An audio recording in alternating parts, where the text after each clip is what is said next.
Inilah kebakaran hebat yang terjadi di ruas jalan tol Jagorawi kilometer 42 Somarekon, Kecamatan Sukaraja, Kabupaten Bogor. Mobil sedan mewah ini ludes terbakar usai menabrak kendaraan truk yang ada di depannya.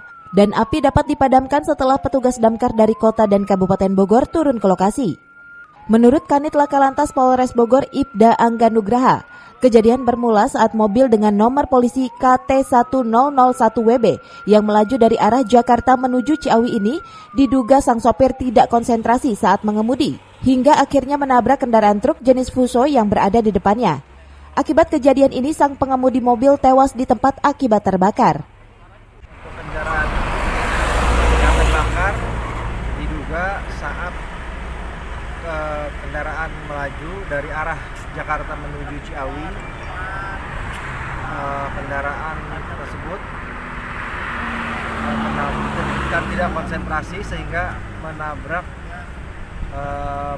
bagian belakang kendaraan truk Fuso sehingga menyebabkan tabrakan dan menyebabkan kebakaran.